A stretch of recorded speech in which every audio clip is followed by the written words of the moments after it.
Partir los micrófonos en la hora clave con la magíster Cecilia Chacón, quien es secretaria de los Derechos Humanos del Ecuador. Hemos conversado días atrás con ella sobre un tema que lo estaremos retomando y con la necesidad de ir conociendo qué actividades se estarán preveyendo para casi el cierre de esta serie de eventos donde se ha buscado hacer conciencia de la violencia de género, la violencia contra las mujeres, la violencia contra muchos grupos vulnerables que tiene la sociedad. Sin más, le doy la más cordial bienvenida. Magíster, gracias por acompañarnos. Usted está en la hora clave de la W. Muchísimas gracias, muy buenos días a todos ustedes, gentiles, por sobre todo permitirnos informar a la ciudadanía. El día de hoy estamos aquí en Cuenca por dos motivos que creo que son vitales para la gestión de la ciudad y del país. Número uno, estamos acompañando a la relatora de Naciones Unidas, la señora Dubravka Simonovic. Ella es croata, pero al mismo tiempo ella viene como representante de las Naciones Unidas con una misión especial, que es constatar, verificar, visibilizar y reunirse con la sociedad civil, con los organismos del Estado y constatar los avances que hemos tenido como Ecuador en cuanto a la reducción de las violencias contra niñas, niños y mujeres. El día de hoy ha llegado ya la doctora Simonovic acá a Cuenca. Está preparándose ya la reunión. Vamos a visitar en primer lugar la Casa María Amor. Para nosotros es fundamental el servicio que presta esta casa de acogida y que es apoyada por la Secretaría de Derechos Humanos y es apoyada por el MIES y otras instituciones. Y esto nos permite sobre todo valorar que en Cuenca hay un esfuerzo importante porque las mujeres que salen de sus hogares como, digamos, como consecuencia de la violencia, están atendidas y debidamente cuidadas y sobre todo asesoradas psicológicamente en el tema legal, en el reconocimiento de su situación familiar, a fin de que podamos tener un espacio no solo de reinserción en la familia, sino de protección, ¿no? Entonces aquí está la doctora Simonovic. A las 11 aproximadamente estaremos en la Casa María Amor y también el día de hoy conversaremos con el Cabildo de Mujeres. Es importante ir también midiendo cuáles son las expectativas, necesidades, deseos, pero sobre todo desafíos que tiene esta política pública de Estado a la cual todos debemos acompañar en las diferentes instituciones. En vista de que se va a hacer una evaluación de los niveles de violencia que hay en la provincia de la Azuay, o quizá más focalizado en el cantón Cuenca, ¿cuáles son los universos que se van a revisar para conocer si en realidad han disminuido o se mantienen los niveles de violencia en este sector del país? Recordemos que el 25 de noviembre ya entregamos la segunda encuesta nacional de relaciones familiares y violencia contra las mujeres y que este esfuerzo que ha sido llevado conjuntamente con el INEC y la Secretaría de Derechos Humanos ya nos da una primera fotografía real, actual, no solo de Cuenca, sino de la provincia de la Azuay.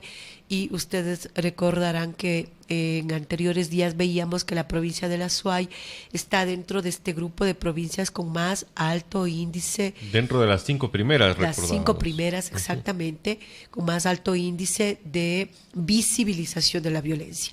Pero esto también al mismo tiempo nos lleva a pensar cuáles son los compromisos de todos los sectores, sociedad civil, instituciones públicas, la iglesia, medios de comunicación, para que tengamos como oportunidad estos datos, estas cifras, no verlas todo como negativo, sino como la oportunidad verdaderamente de incidir en cambios de patrones socioculturales, especialmente aquí en la provincia de la Azuay, ¿no? Entonces sí nos llama la atención porque hay un buen movimiento de mujeres en el Azuay, hay política pública en el Azuay y sin embargo vemos que la política y todos los esfuerzos todavía no llegan a medir o a disminuir como quisiéramos la violencia. Este es un trabajo, un reto de todos los días.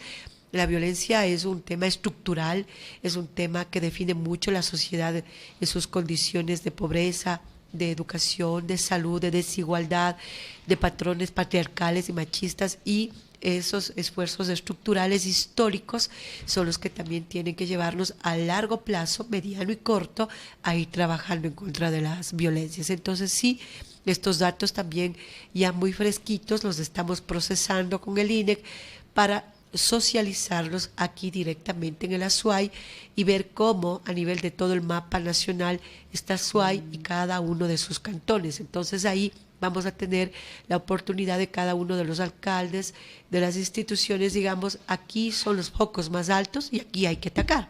Y también vamos a acompañarnos del ECU 911, que tiene una herramienta importante, que son las llamadas de auxilio, y técnicamente ellos elaboran algo que se llama los mapas de calor. Y el mapa de calor me dice en qué barrio está un número de llamadas con mayor frecuencia, con mayor insistencia, y ahí todavía aún más tenemos la posibilidad de focalizar mucho más la política pública de prevención, de atención, de erradicación. ¿Qué pudiera encadenar que varios sucesos de violencia se focalicen en un sector o barrio? Porque es interesante, ¿no? Es interesante porque no necesariamente ni siquiera se conocen. Hoy ya la ciudad no es tan pequeña como lo solía ser, entonces el hecho de que pudiera coincidir y en un mapa graficarse de que un barrio está teniendo una alta incidencia en hechos de violencia, nos debe decir algo. ¿Qué pudiera ser lo que deberíamos tratar de entender? Hay varios elementos, especialmente las condiciones de desigualdad y patriarcalismo que existe. Nosotros hemos visto mapas de calor de muchas provincias y cuando ponemos en la balanza, evidentemente unas se asientan en barrios o digamos espacios urbanos o periféricos o rurales, porque evidentemente no hay servicios de atención, es decir, no está cerca la policía, no está cerca un hospital, pero se refleja que hay llamadas de auxilio, ¿no? Otros, en cambio, no tienen estos reflejos porque tanto los barrios económicamente que tienen para mantenerse bien, digamos que tienen un vehículo, que están educados, que académicamente la familia se ha preparado, igual en barrios que económicamente no tienen condiciones adecuadas para completar su instrucción. Vemos que en barrios así un poco polarizados, en igual reflejamos violencia. Entonces podemos decir que las violencias no tienen que ver con pobreza, no tienen que ver con escolaridad, pero sí tienen que ver con condiciones de poder, de subordinación y en condiciones de desigualdad, ¿no? Que aumenta la violencia en condiciones de desigualdad. Sí, en la encuesta, por ejemplo, ya tenemos datos muy sensibles que las mujeres, cuando demostramos esta doble vulnerabilidad de ser afrodescendientes y encima de eso nuestra escolaridad es baja, son más propensas a tener vulnerabilidades de violencia.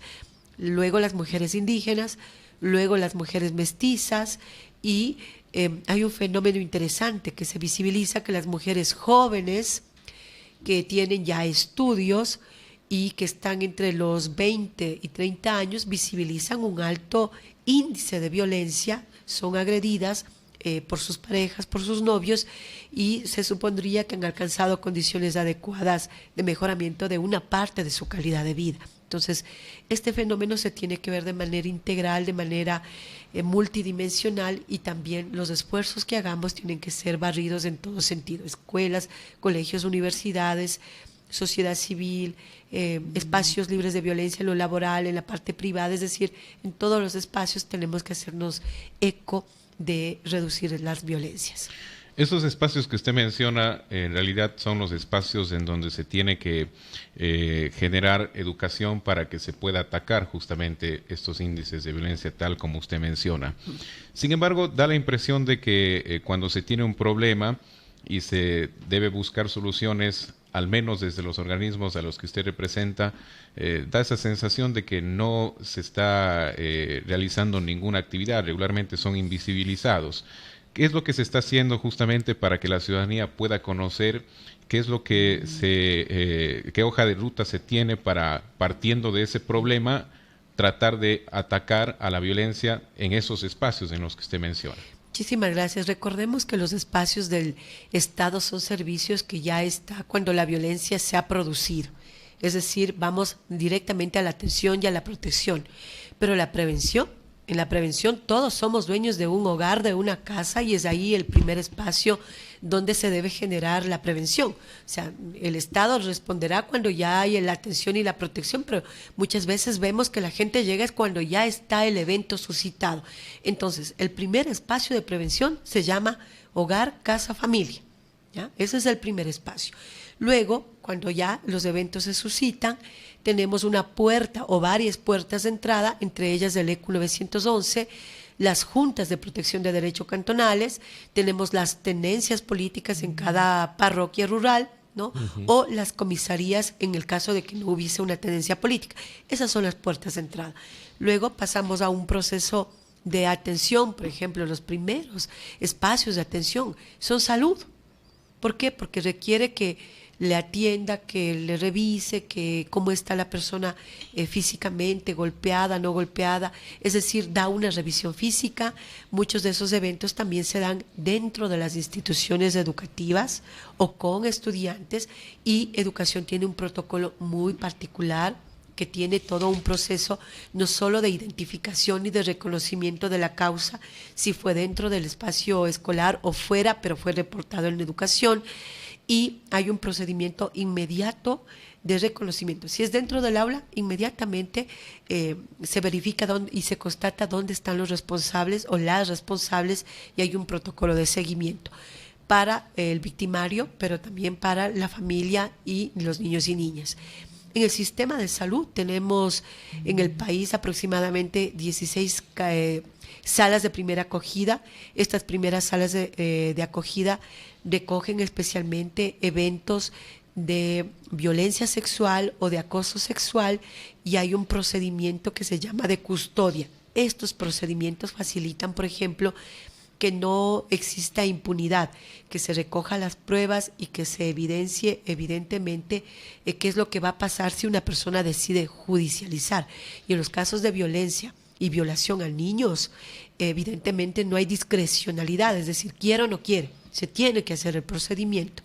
Y en el caso de la SUAY tenemos, por ejemplo, casas como María Amor, que presta un servicio de atención, de protección, de cuidado, de asesoramiento psicológico, de asesoramiento de trabajo social, legal, y la Secretaría de Derechos Humanos tiene un equipo denominado Servicio de Protección Integral. Este Servicio de Protección Integral asiste tanto las víctimas o victimarios o la familia que son reportados por las juntas de protección, por las casas de acogida, a fin de tener un procedimiento largo. Aquí hay que destacar algo, no todo se tiene que hacer publicidad, se tiene que hacer servicio. ¿Por qué? Porque hay un procedimiento que se llama confidencialidad, y la confidencialidad marca mucho de los criterios de atención para la víctima como para el victimario, hasta que se compruebe en investigaciones todo el procedimiento. Entonces, tenemos todo un proceso, digamos, hay muchas instituciones en el sistema, la Fiscalía es parte del sistema, el Consejo de la Judicatura, la Corte Superior, y cada vez más buscamos que jueces y juezas se especializan, y en este año estamos llegando a un proceso de especialización de atención a mujeres víctimas de violencia. ¿Por qué? Porque las circunstancias amerita que los procedimientos estén adecuadamente atendidos en los casos de violencia intrafamiliar. Entonces, hay todo un proceso. No todo es perfecto, pero sí creemos que lo que tenemos sí apoya y alienta que sobre todo esta violencia sea visibilizada y denunciada. Estamos conversando con la magíster Cecilia Chacón. Le quería decir, le agradecemos porque realmente el tiempo nos ha quedado corto para conversar con usted en esta nueva ocasión. Ella es secretaria de Derechos Humanos de Ecuador. El evento que tendrá lugar hoy en el ECU 911 a las 11 de la mañana es un evento abierto. Pueden sumarse quizás la ciudadanía en términos generales y participar de lo que será también la intervención de la relatora de la Organización de Naciones Unidas. Sí, la relatora tiene una agenda particular, sobre todo tenemos una parte de acompañamiento, y obviamente ella también ha pedido que en algunos eventos no le acompañemos debido a que va a hacer consultas directas con víctimas y tienen que ser privadas, confidenciales, y estamos profundamente respetando el criterio de la relatora al que nos acogemos. Y en los espacios abiertos como la Casa María Mor y otros que vamos a acompañar, obviamente tiene que ver sobre todo con la corresponsabilidad que tiene el Estado ecuatoriano en relación a este fenómeno. Muchísimas gracias. Esta es su casa. Ojalá podamos volvernos a sentar a conversar sobre este tema. Hay preguntas que sin duda me gustaría hacerle, como la influencia de la migración en una provincia que tiene esta incidencia tan alta como es Azuay, y qué relación tiene con la violencia, por ejemplo, pero lamentablemente será para otra ocasión. Magíster, gracias por habernos acompañado. Con todo gusto, muchísimas gracias. Ha sido la secretaria de Derechos Humanos del Ecuador en la hora clave de la W. Inicia publicidad en la W.